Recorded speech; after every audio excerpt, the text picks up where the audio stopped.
If you read through Joshua chapter 12, you will very quickly notice the most frequently used word in the chapter. It's the word one. One. It goes through the list of the kings that Joshua had defeated.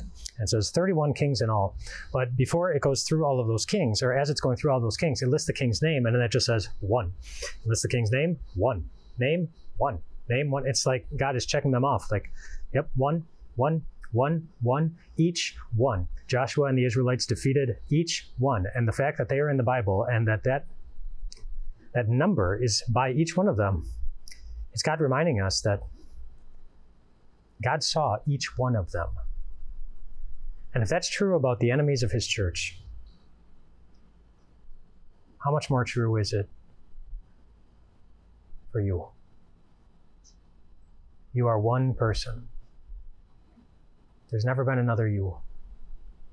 God made sure of that. No one has your particular mix of gifts and talents. No one. No one has your same life experience. And so no one really completely understands how it feels to be you. You are one of a kind. One of a kind. And the God who loves you sees you. He sees you. How often did Jesus stop for just one person in his ministry because he wanted them to know that he saw them? I think about when Jesus was on his way to the house of Jairus because the daughter of Jairus was sick, and the dad comes to Jesus and says, hurry, like time is of the essence. We have to get going. It's possible that she could die before we get back. And so he's like pulling Jesus to go, and there's a big crowd around him. And then a woman who had been sick for many years, she just, in the middle of the crowd, touched Jesus because she just wanted to touch Jesus. And Jesus stopped. And Jairus has got to be thinking, what about my daughter? But Jesus stopped because that one woman who needed him, she needed to know that Jesus stops for just one. And it's not that he didn't stop for the daughter of Jairus, because, that turned out too. He cared for the woman who came to him that day, but then he went to the house of Jairus after they had been told, no, too late. She's already dead. And Jesus said, well, let's keep going anyway. And so they went to the house, and he took the little girl by the hand, told her to get up. And she did. Jesus cared for that one too. And he will for you as well. And if you happen to think, well, no, there's no way Jesus would ever want to care for me. Like you don't know what I've done. You don't know what kind of person I've been. You don't know what kind of ruts I'm stuck in.